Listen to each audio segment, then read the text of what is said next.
Merci Jean-Christophe. Bonjour à tous. Bon, la plupart d'entre vous, on s'est parlé par téléphone, mais je vous découvre physiquement ce matin. Donc, il ne faut pas m'en vouloir si je m'embrouille un peu si je m'emmêle un peu les pinceaux. Donc, vous vous reconnaîtrez. Alors, donc je suis ravie d'être à nouveau parmi vous à Marseille ce matin pour parler des datas et de ce qu'elles peuvent apporter à la ville intelligente en termes de services innovants. Personnellement, ça fait une petite dizaine d'années que j'écris sur les sujets ville innovante et c'est vrai que ça a toujours été associé à la ville connectée. Mais en fait, c'est bien d'autres choses encore, la ville intelligente, comme vous le savez. Mais bon, on va se focaliser sur cet aspect des choses lors de cette table ronde. Mais en fait, cette réalité de la ville connectée, elle se concrétise vraiment depuis quelques années et à un rythme qui s'accélère de manière très très rapide depuis vraiment, je ne sais pas, peut-être 1 an ou 2. Enfin, il y a des spécialistes bien plus calés que moi sur le sujet autour de la table. Et donc c'est intéressant de voir à la fois ce que ça peut apporter concrètement en termes de nouveaux services et comment collecter ces données, comment les traiter, comment les exploiter pour préserver en fait la confiance des gens qui émettent les données pour que ça puisse continuer de se développer, ça se pérennise dans la durée et essayer d'éviter les dérives qui sont potentiellement renfermées dans cet afflux massif de données. Je vais juste donner quelques chiffres pour rappel, pour illustrer cet afflux et cette rapidité du développement ces derniers temps.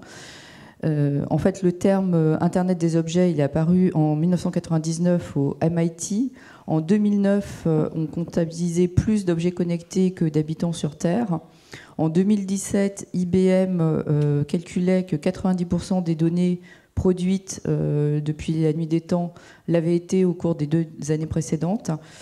Et en 2020, alors là, je vous concède que la fourchette est relativement large, mais on anticipe entre 30 et 80 millions d'objets collectés. Voilà, donc ça donne quand même une petite...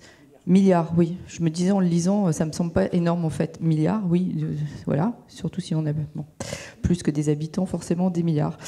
Et donc, voilà, ça donne une idée de l'accélération.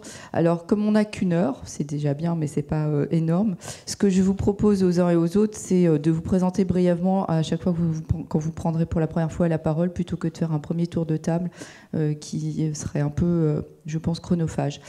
Donc ma première question, elle va être pour Stéphane Haller, puisque vous êtes, donc vous allez nous le rappeler, mais spécialiste justement des objets connectés.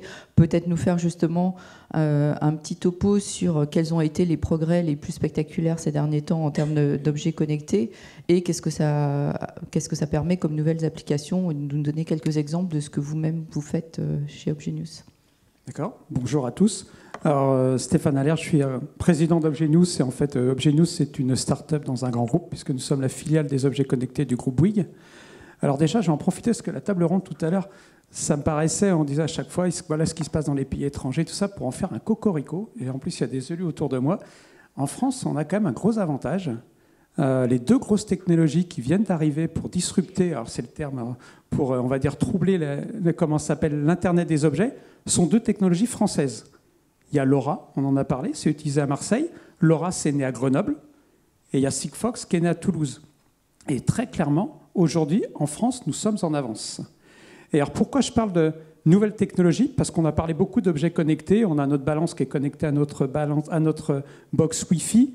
On a notre monde qui va être connecté à nos smartphones. Mais aujourd'hui, on a des technologies qui sont en train de changer le paradigme. On a des technologies qui permettent à des objets de se connecter en consommant très très peu d'énergie. Et c'est ça le changement de paradigme. Je vous ai ramené un objet, juste pour vous montrer. Alors je suis sûr que les gens sont dans la salle ne voient pas.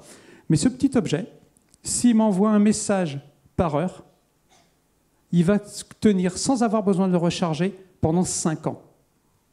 Ce petit objet va coûter dans quelques années moins de 5 €.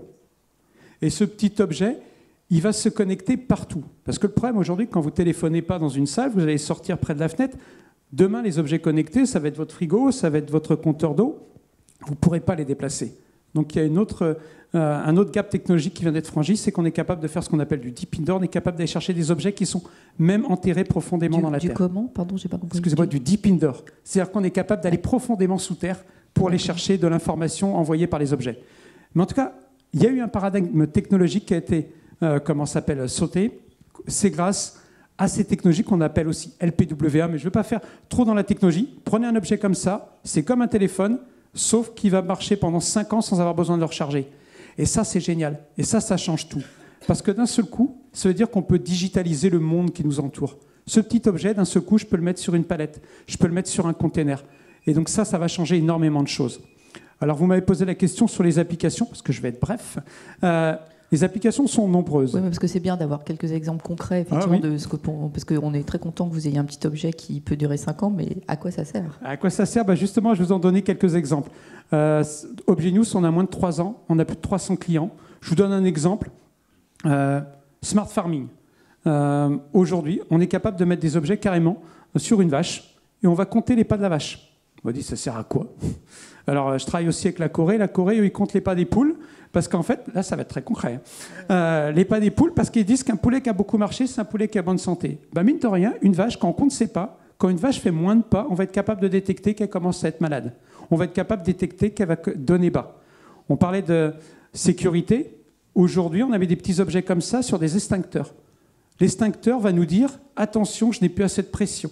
Il y a un risque. » On va mettre des objets comme ça. Hier, je suis venu à Marseille en TGV. Est-ce que vous savez que les toilettes du TGV sont devenues intelligentes?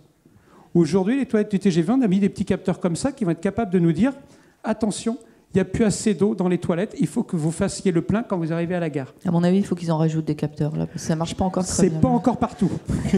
Et puis, d'autre part, on en met aussi dans les villes. On parlait tout à l'heure de propreté. La propreté, on a mis des capteurs comme ça sur les poubelles.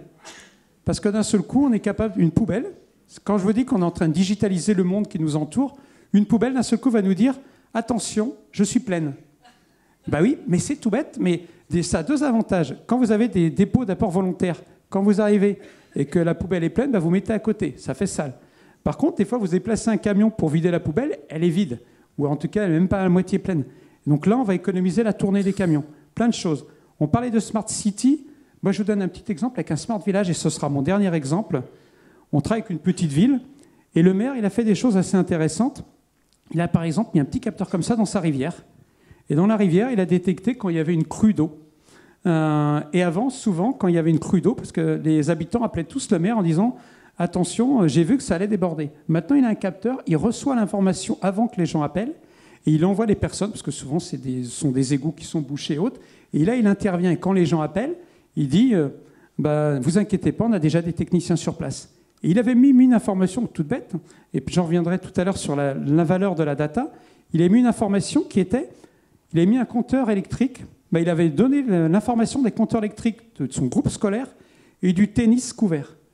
D'un seul coup, il s'est rendu compte, après 6 mois, que le tennis couvert dépensait plus d'énergie que le chauffage du groupe scolaire. Il s'est dit « Waouh, qu'est-ce qui se passe ?»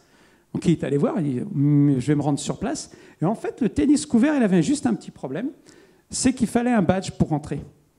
Et les gens, quand ils invitaient des personnes, tout ça, ils aimaient bien laisser la porte ouverte.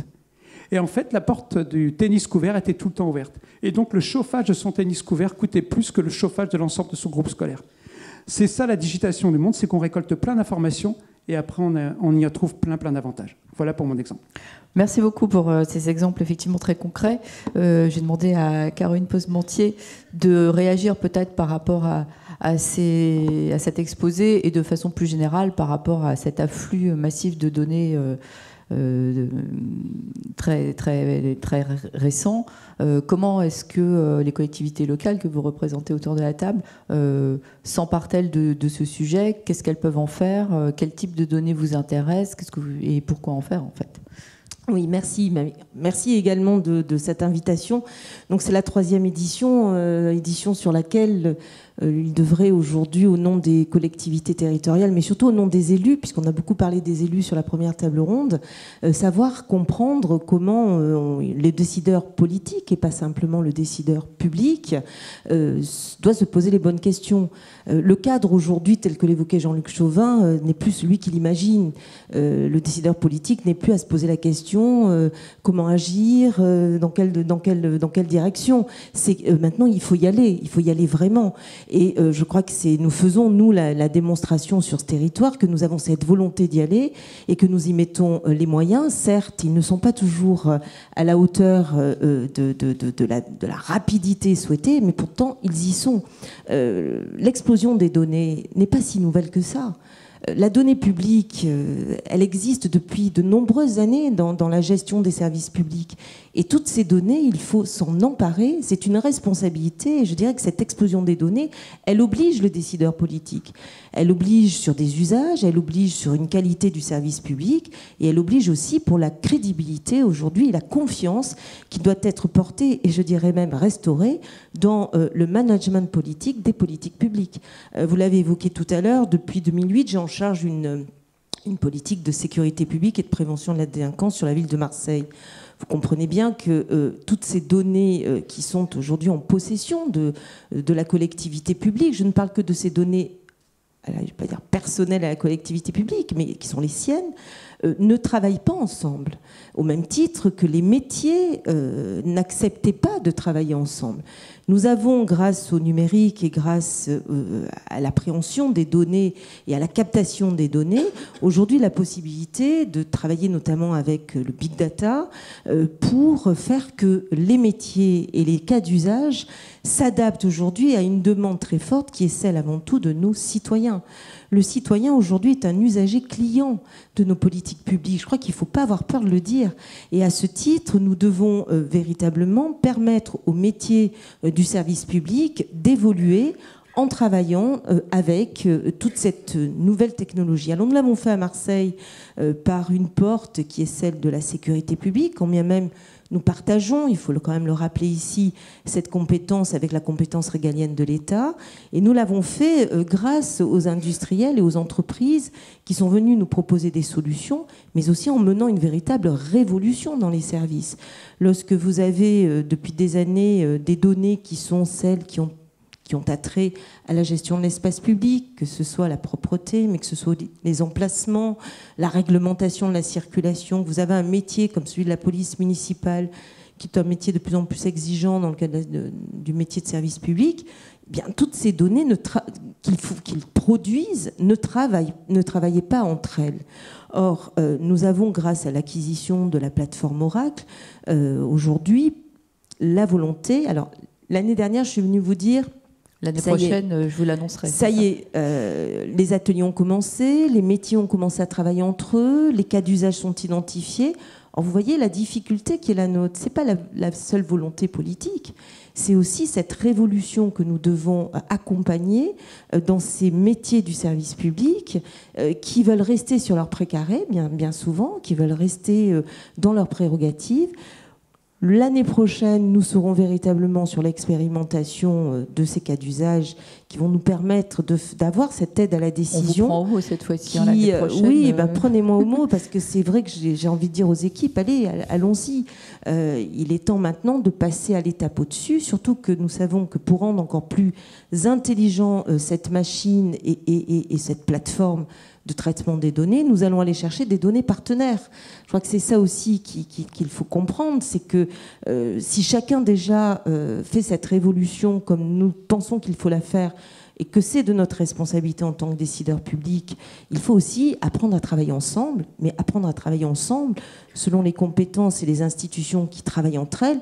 Vous imaginez jusqu'où il faut aller. C'est-à-dire qu'aujourd'hui, nous sollicitons effectivement le ministère de l'Intérieur, les transporteurs, tous ceux qui ont intérêt à ce que la tranquillité publique soit une politique publique plus proactive, où nous avons la possibilité d'anticiper les risques.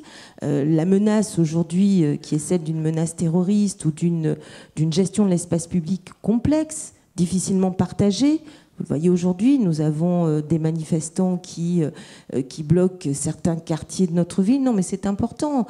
Si nous avons des données en temps réel qui peuvent alimenter notre plateforme et justifier comment nous allons utiliser cette politique publique non seulement en la rationalisant, mais aussi en la rendant plus efficace. Et puis, le big data, bien souvent, lorsqu'on interroge à la fois nos concitoyens, mais aussi les élus, ils y voient deux enjeux, et je rejoins l'enquête de la Tribune, c'est rationaliser les dépenses publiques et la sécurité.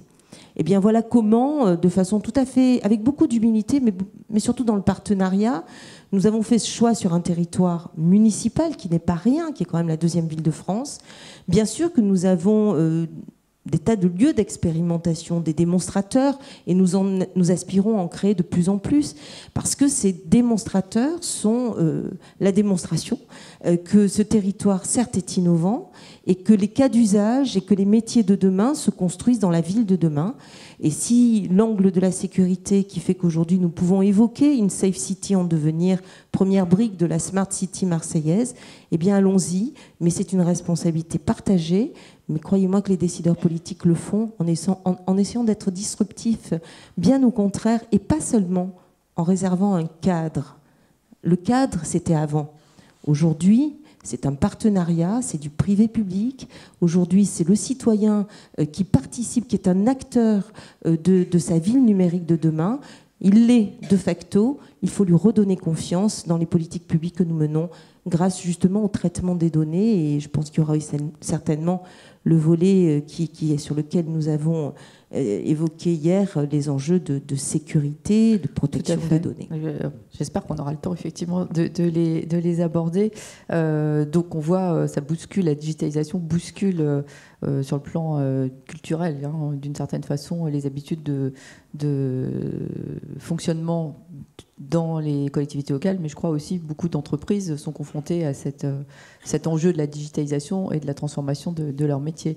Alors, c'est certainement pas le cas de Monsieur Prévost, puisque vous êtes, c'est inhérent en fait à votre activité. Donc, racontez-nous ce que fait Traxens. Je crois que vous allez du coup un peu empiéter sur la table ronde suivante, qui traite de transport maritime et de port. Et ce qui m'intéresserait aussi de savoir, c'est juste en termes technologiques, quels sont les enjeux que pose cette digitalisation massive actuelle. Merci beaucoup en tout cas de m'accueillir. Avant de rentrer dans le cœur du sujet, de vous donner un peu plus d'informations sur ce que fait Traxens et qui on est, j'avais une petite aparté personnelle. Moi, c'est une très grande fierté en tant que Marseillais d'être là parmi vous pour réfléchir au futur de notre ville. Moi, mes racines marseillaises remontent assez loin puisque l'arrière-grand-père de ma grand-mère, Nicolas Daher, est arrivé en bateau de Constantinople à l'époque en 1850 à Marseille. Et c'est vrai, à cette époque-là, le port de Marseille était engorgé de bateaux, victime déjà de son succès commercial, je pense, et le port de la Joliette était en pleine construction. Et je crois que quelque part, c'est dans mes gènes aussi, le transport, la logistique, et puis cette envie de faire bouger les choses, de transformer. Des capteurs à l'époque, il n'y avait pas encore, des capteurs, et on n'a pas encore de capteurs sous la peau. Et donc voilà, aujourd'hui, je crois que l'autre message que je voulais faire passer en introduction, c'est ce qu'a pu dire le président de The Camp. Je pense que l'important, c'est aussi innovation for good. Et je crois que tout ce qu'on fait, c'est aussi pour rendre notre ville, certes intelligente, mais aussi plus durable, etc. Alors chez Traxens, on n'est pas forcément centré sur la ville particulièrement, parce qu'on est plus orienté sur le transport international. On est aujourd'hui une start-up technologique qui a développé justement dans le courant de l'Internet des objets, mais cette fois-ci appliqué au transport et à la logistique, avec la vision que l'ensemble des actifs logistiques demain, que ce soit les conteneurs, les wagons ferroviaires, les châssis, seront équipés de technologie, parce que comme l'a dit Stéphane tout à l'heure, le coût est en train de baisser, la technologie est disponible, et ça va donner finalement une couche de transparence et de visibilité qui va permettre à l'ensemble des acteurs, et donc à commencer par les compagnies maritimes effectivement et leurs clients, de pouvoir améliorer leurs services, pouvoir être plus efficaces, et encore une fois dans un souci de plus de transparence et de visibilité. En termes de technologie, je crois qu'on a cité tout à l'heure, on a fait un cocorico pour Grenoble et pour Toulouse, et moi je pense qu'on peut faire un cocorico pour Marseille aussi, parce qu'aujourd'hui on a dans les veines de l'industrie électronique portée par GM+, il y a quelques années, et puis par cet élan sur le côté logistique porté par CMA CGM, mais finalement c'était un peu ce mélange qui a fait que Traxens a pu s'implanter ici à Marseille, se développer. Et je pense qu'on a développé chez Traxens aussi des technologies de rupture sur l'Internet des objets. Quand vous parlez des enjeux, aujourd'hui, il y en a de nombreux enjeux, et je pense qu'on y reviendra peut-être. Un des enjeux est forcément la standardisation aussi de ces technologies. Aujourd'hui, il y a un vrai enjeu de pouvoir avoir des standards technologiques, dans le sens où quand on part en Chine, on a notre téléphone portable, on peut l'utiliser parce que le GSM a été standardisé. Et je crois que c'est important que, notamment pour donc nous, vous, les containers, là, les conteneurs sont dans le monde entier, c'est également, important qu'on puisse utiliser des réseaux qui soient aussi mondialement développés. Donc enjeu d'interopérabilité. Donc l'enjeu d'interopérabilité est énorme, à la fois de la partie technologique, mais aussi sur la partie, je pense, interconnexion des systèmes d'information. Parce que quand on parle de data, finalement, l'enjeu des data, c'est de pouvoir aussi affluer dans l'ensemble des systèmes existants. Et là aussi, il y a des enjeux de transformation. Mais aussi, après, si je pourrais y revenir, je crois qu'il y a un enjeu autour de la gouvernance de la donnée, et puis aussi des enjeux de création de modèles économiques innovants. On ne vend pas la donnée comme on vendrait n'importe quel objet, donc il y a beaucoup de travail à faire là-dessus aussi. D'accord, là également je vous fais la même réponse. J'espère qu'on aura le temps effectivement d'y revenir pour vous laisser développer cette idée. Je vais m'adresser maintenant à Monsieur Béringuier. Donc Enedis, je crois que vous êtes une entreprise qui a pris à bras le corps la digitalisation, mais ça a dû être aussi quand même quelque chose d'important à l'échelle de l'entreprise. Comment est-ce que ça a fait évoluer du coup vos activités? Et puis surtout, quels services cela vous permet-il aujourd'hui de proposer aux collectivités locales précisément? Merci. Tout d'abord, bonjour à toutes et à tous. Je représente très rapidement donc Enedis. Donc nous sommes une entreprise de service public. Nous avons en charge la distribution des réseaux électriques. Et à ce titre, notre mission principale est centrée sur le développement, la maintenance et l'exploitation des réseaux. Et surtout la modernisation des réseaux. Ça, c'est un point essentiel. Et à ce titre, nous gérons l'ensemble des données. Nous avons, pour donner quelques chiffres, sur la métropole, plus d'1 million de clients de sites connectés au réseau consommateurs. Donc vous voyez un nombre extrêmement important de données. Donc c'est majoritairement des particuliers ou pas seulement? 1 million de particuliers, d'entreprises, de sites de collectivités territoriales. Donc 1 million de clients et de sites consommateurs raccordés au réseau. Mais également, et ça c'est quelque chose qui est en plein développement, plus de 12 000 producteurs, essentiellement d'énergie renouvelable, raccordés à ce même réseau. Et ça c'est vraiment quelque chose qui est vraiment en plein développement. Alors bien sûr, une de nos missions, au-delà de la modernisation et de l'exploitation des réseaux, c'est bien sûr d'accompagner et de faciliter la transition énergétique. Donc sur ce point-là, très concrètement, cette transition énergétique, elle se traduit sur les réseaux par... je l'évoquais, un développement en masse de la production d'énergie renouvelable. Et là, je dirais, tout notre enjeu est bien sûr de raccorder ces projets et de faire en sorte que l'énergie produite soit consommée le plus localement possible. Et ceci pour optimiser leur intégration dans les réseaux. Et de toute façon, c'est un peu toujours ce qui se passe, non? On dit que les électrons sont paresseux, donc... Oui, mais pour optimiser l'intégration, lorsqu'on peut produire et consommer au plus près de la production, voilà, c'est un enjeu vraiment d'intégration réseau. Autre point également qui se traduit pour la transition énergétique, c'est le développement de la mobilité électrique. Aujourd'hui, on raccorde énormément de... Ça se traduit par le raccordement des bornes de recharge des vélos, les bornes de recharge des véhicules, le borne de recharge des bus. Et on a la chance sur le Pharo d'être desservi. Apparemment, vous avez été pionnier, voilà. Comment ? Marseille a été pionnier avec un bus électrique. Marseille a été pionnier. Et les premiers bus électriques, je dirais, roulent sur Marseille. C'est également le cas des bateaux. Les premiers bateaux raccordés au réseau, ce sont les bateaux de la Méridionale raccordés sur le port. Donc on a un enjeu vraiment extrêmement important là-dessus. Et là-dessus, l'objectif est d'éviter que l'ensemble de ces moyens de transport ne se rechargent en même temps, par exemple l'hiver à 19h, lorsque les consommations sont importantes et lorsque les charges sur le réseau sont importantes. Donc pour cela, nous développons des nouvelles technologies. Nous avons besoin de l'apport des technologies numériques pour superviser et piloter ce qui devient non plus un réseau de distribution, mais un système de distribution électrique. Donc ça, c'est un point extrêmement important. Je vais l'illustrer par quelques exemples très, très concrets. Parce qu'aujourd'hui, on accompagne également un nouveau mode de consommation qui est l'autoconsommation. Et aujourd'hui, en tant que client particulier ou en tant qu'entreprise, vous pouvez produire, autoconsommer tout ou partie de l'énergie que vous produisez ou revendre, réinjecter sur le réseau le complément. Grâce aux nouvelles technologies, grâce aux nouveaux compteurs numériques, communicants, c'est quelque chose de très facile, de très aisé, sans travaux, sans coûts supplémentaires. Autre exemple très concret, nous venons de mettre en service à côté de notre métropole, à Fort-Calquier, un premier lotissement avec autoconsommation collective. Lotissement, une douzaine de pavillons. Ils ont décidé de Donc produire ils mutualisent en fait leur production collectivement. Et grâce à une solution numérique d'Enedis, ils peuvent se partager l'énergie ainsi produite. Et là aussi, c'est faisable, sans coût, sans travaux supplémentaires. Merci pour ces exemples. Alors, mais j'aimerais bien qu'on vienne sur les données. Un autre exemple centré également centré sur les données. On parlait tout à l'heure des capteurs. On installe aujourd'hui sur nos installations, et je prends l'exemple des installations sur les postes sources, les postes très haute tension qui alimentent la métropole. Et c'est le cas pour celui qui alimente Euroméditerranée et le nord de Marseille et le port. On installe toute une série de capteurs qui vont mesurer des températures, des vitesses de l'air, des décachements de gaz.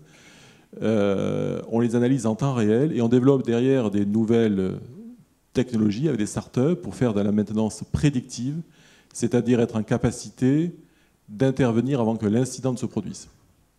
Et toutes ces nouvelles technologies que nous développons aujourd'hui sur les smart grids, nous allons les exposer dans un showroom que nous préparons sur la métropole, à Aix-en-Provence, inauguration prévue début 2019. Un peu de pub.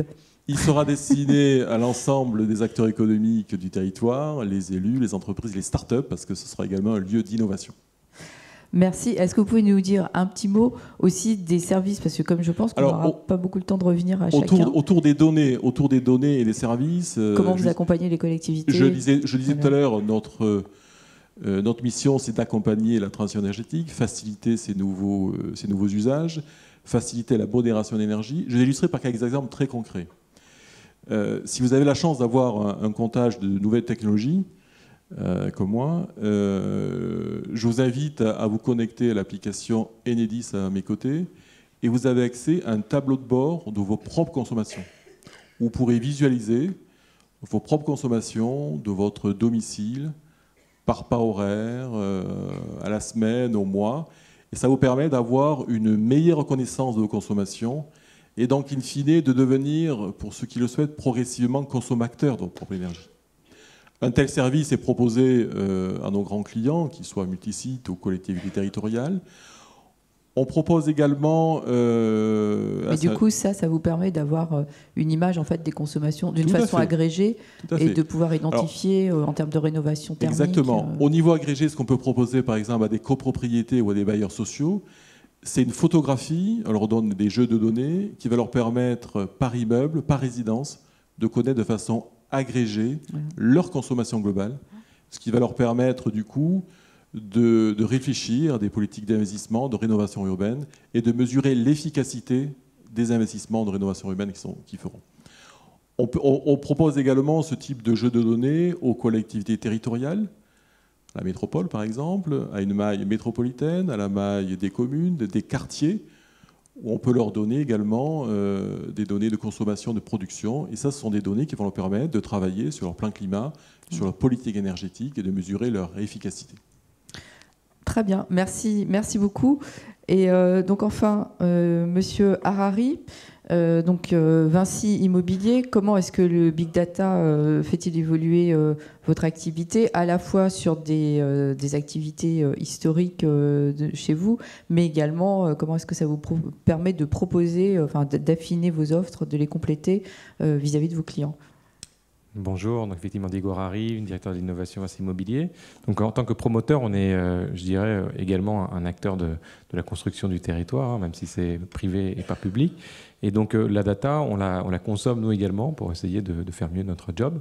Et notamment, je dirais, il y a un moment clé de notre métier qui est la recherche de terrain, qui est un métier de l'information, en fait. C'est-à-dire la capacité à trouver, à qualifier un terrain, à savoir sa constructibilité, à savoir sa propriété, à savoir les prix de l'immobilier qui se passe dessus. Aujourd'hui, avec tout le mouvement de l'open data, du big data, on est capable de... Ça, c'est votre métier de base, en fait. C'est notre métier de base, donc mais on est vraiment dans nos process. Mais voilà, Ouais. exactement, dans une modernisation et une technologisation, si je puis dire, de ce métier importante. Et on en arrive même maintenant à passer le cap sur l'intelligence artificielle en essayant d'être capable d'anticiper, notamment en lien et en synergie avec ce que l'acteur public va faire de projets d'infrastructure sur les évolutions du territoire pour pouvoir développer intelligemment en anticipant un petit peu ce que tout ça va produire sur l'évolution de la ville. Donc voilà, très clairement, aujourd'hui, la data, elle nous révolutionne de l'intérieur, mais c'est également, bien sûr, quelque chose qu'on va chercher à faire bénéficier à nos clients. Donc là, je vais parler, moi, dans une logique très B2C. Finalement, la révolution numérique, elle a deux choses. Un, elle cherche à améliorer largement l'expérience client, et deux, elle va chercher à répondre dans une logique de problématique globale d'un client, en lui apportant une solution complète et pas seulement en lui distribuant un produit qui répond partiellement à cette problématique. Donc sur la partie expérience client, la digitalisation, on est tous en plein dedans aujourd'hui. Hein. Il y a la signature électronique, il y a les configurateurs, donc on va pouvoir apporter de la personnalisation, ce qui est quelque chose que les GAFA ont tout de suite fait. Hein. Amazon, des choses comme ça, c'est de la recommandation. Donc tous ces éléments. Oui, Amazon, j'ai pensé à vous tout à l'heure. Vous étiez là quand on a mentionné, je crois que M. Rivaton a mentionné Amazon, qui fait des préfabriqués avec tous les services déjà intégrés dans les logements. J'ai raté Robin malheureusement, mais effectivement les GAFA s'intéressent maintenant à l'immobilier. Je me dis que vous n'en étiez peut-être pas encore tout à fait là. Charge à nous, acteurs, je dirais, historiques, de nous moderniser pour ne pas attendre que les GAFA viennent nous expliquer comment il faut faire au XXIe siècle et prendre. Après, je ne sais pas si on a tous envie d'avoir des préfabriqués avec des capteurs partout. Hein. Ça, c'est aussi un sujet. Mais... Ça, c'est la solution d'Amazon pour un marché qui est peut-être un marché de niche. Mais Google fait de l'immobilier au Canada, Airbnb maintenant fait de la copromotion aux États-Unis. Enfin, je veux dire, la PropTech, mais je ne vais pas refaire la conférence de Robin, parce que je pense qu'il a largement insisté là-dessus. Mais en tout cas, nous, très clairement, on a bien compris ce sens de l'histoire, et donc on travaille, un, comme je disais, à l'expérience utilisateur, et deux, à répondre à une problématique globale. Cette problématique, il faut comprendre que quand je vous livre un logement, que vous soyez investisseur ou habitant en résidence principale, je n'ai pas fini de répondre à votre problématique. Vous avez une problématique qui va aussi nécessiter des services tout du long de votre vie dans ce logement-là.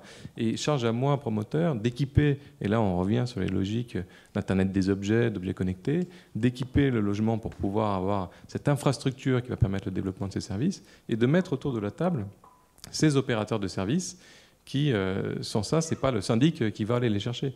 Donc on a des logiques comme ça, je vais citer un ou deux exemples.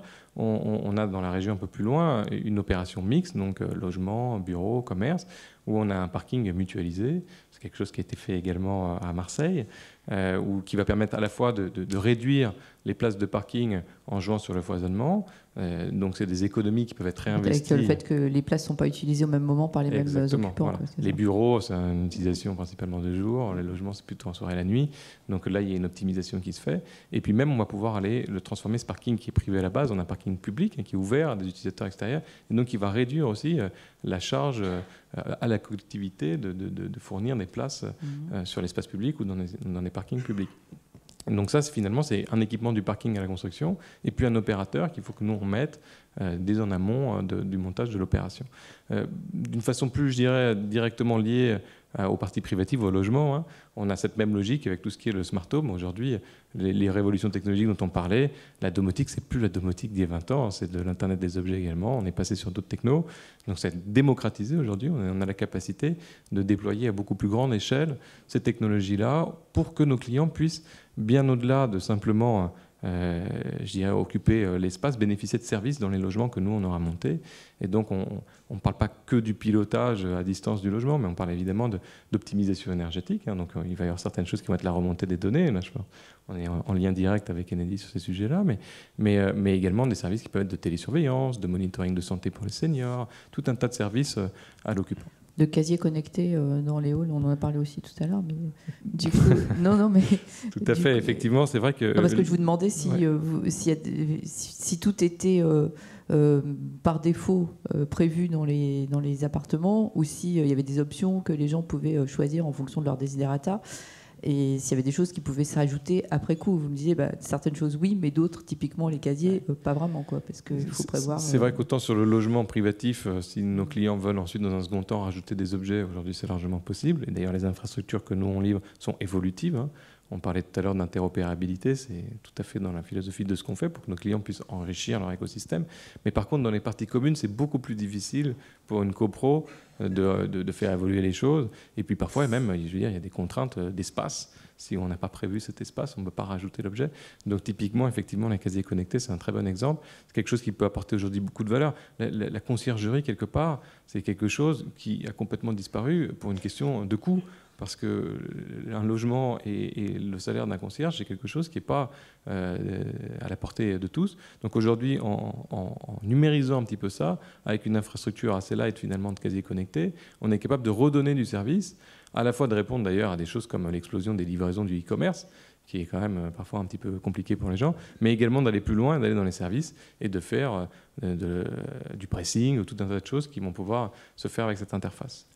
Merci beaucoup. Je vais enfin donner la parole à Monsieur Dawadi. Je vous préviens, on vient de m'indiquer qu'on ne pouvait pas dépasser le temps imparti. Alors je sais que vous avez beaucoup de choses à nous raconter. Je vous laisse libre de choisir de quoi vous voulez nous parler, parce que vous êtes en charge du programme Bizerte Smart City, mais il y a aussi d'autres choses qui se passent en Tunisie qui ont un lien avec la data aujourd'hui. Donc débrouillez-vous, il vous reste 3 minutes 25. Tout à fait. Donc, je me présente, Borhene Dawadi. Je suis bien sûr tunisien de naissance, mais marseillais d'adoption, puisque j'ai passé mes études à Marseille. Et mon plaisir est double aujourd'hui, parce que je suis à Marseille, dans ma ville d'adoption. Mais en même temps, je suis dans la salle dans laquelle M. Charles Millot m'a remis mon diplôme d'Euromède, que je salue au passage. Donc Smart City Bizerte. Donc Bizerte Smart City, c'est un projet porté par la société civile. C'est l'un des rares projets au monde de Smart City qui sont portés par la société civile. Il n'y a pas d'État, il n'y a pas de gouvernement, il n'y a pas de collectivité qui portait ça. Et ça vaut mieux étant donné l'histoire récente du pays. Tout à fait. Et il y a aussi une autre nouvelle, c'est que le programme Bizerte Smart City est né aux 4 places Sadi Carnot à Marseille, avec Renaud et Bernard Tarasi. Donc ça, c'est important de le savoir aussi. Alors, le slogan, justement, qu'on véhicule à Bizerte, c'est que la Smart City, c'est pas un luxe, c'est une obligation, au vu des grosses transformations que va subir notre ville Bizerte, qui est un projet de pont et de 2 rocades qui vont toucher le tiers du périmètre communal. Plus, on a un projet de raccordement au gaz de ville qui touche 100% bien sûr du périmètre communal. Donc la ville va être en chantier pendant plus de 20 ans.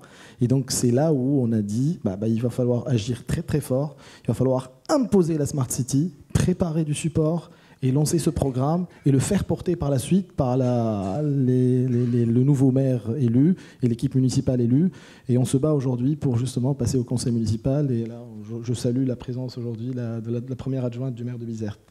Donc après, il y a un élément important aussi. Monsieur Sperling tout à l'heure a parlé de Marseille comme gateway de l'Afrique. Monsieur Chauvin a parlé de rêve.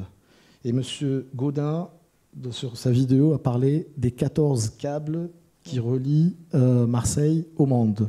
Donc il va falloir que le rêve de Bizerte, bien sûr les données, la collecte de données qu'on gère à travers les 132 KPIs qu'on a montés avec l'Union internationale de télécommunications. Indicateurs. Voilà, c'est des indicateurs de performance avec l'UIT, donc à travers le programme UFOR SSI, donc qui gère justement les Smart Cities portée ou encadrée par l'UIT, l'Union internationale de télécommunications. D'ailleurs, la composante normalisation est importante là-dedans. Et qu'il y a la ville de Singapour qui a aujourd'hui le même référentiel que BISERT, la ville de Dubaï, la ville du Puy en Suisse et une autre ville aussi tunisienne. Et c'est un programme de 50 villes pour lequel d'ailleurs j'insiste à ce que Marseille aussi puisse les intégrer parce que c'est un retour d'expérience international très important et entre les Asiatiques, les Américains et les autres expériences européennes. Après, je vais finir par justement le rêve de BISERT, parce qu'on ne peut pas avancer sans rêve. Le rêve de BISERT, c'est de transformer une raffinerie en port numérique méditerranéen qui capterait pas les 14 câbles qui passent, parce que devant BISERT, qui domine le détroit de Sicile, au cœur de la Méditerranée, passe l'ensemble des câbles de la Méditerranée.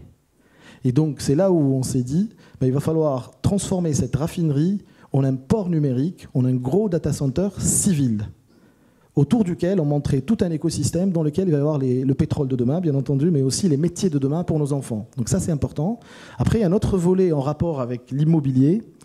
Par contre, là, c'est un immobilier très particulier parce qu'on souhaite reconvertir les 5 ouvrages souterrains que la France a laissés à BISERT dans les années 60. On sait très bien que la France a quitté la Tunisie en 63, alors que l'indépendance était proclamée en 56. Pourquoi ? Parce qu'il y a ces ouvrages. Il y a 5 ouvrages sous un rocher compact, sous 100 mètres de rocher compact, qui sont les abris nucléaires de l'armée française à l'époque et qu'on souhaiterait reconvertir en territoire numérique neutre, hyper sécurisé, avec une offre de big data qui va nous permettre de collecter, de recueillir les données du monde, des pays et des grandes entreprises dans un environnement hyper sécurisé qui a fait l'épreuve des bombes nucléaires, bien entendu, puisque ça a été acté ainsi. Et donc ce genre de projet, ce genre de conversion, c'est pas un projet de pays, c'est pas un projet de région, mais c'est un projet du monde, c'est un projet des nations, c'est un projet d'un groupe de pays qui doivent s'y pencher. C'est pour ça qu'on s'est mis avec l'Union internationale des télécommunications qui gère la normalisation pour essayer de travailler sur ce concept qu'on aborde pour la première fois sur la rive nord de la Méditerranée et qui sera présenté le mois d'avril prochain lors du lancement du programme Tunisian Smart Cities. Je pense que c'est la première semaine d'avril dans le cadre d'un événement qui s'appelle African Smart Cities, que j'invite tout le monde bien sûr à s'y intéresser. On va envoyer justement via la tribune les informations par rapport à ça. Et merci. Merci beaucoup, merci à tous. J'avoue que je ne pensais pas qu'on partirait si loin en parlant des data et de la Smart City. Je suis un peu désolée de ne pas pouvoir vous redonner la parole de nouveau, mais on est 6, enfin vous êtes 6 en 1 heure, c'est un peu contraint. Mais merci beaucoup pour vos interventions et merci à vous pour votre intérêt.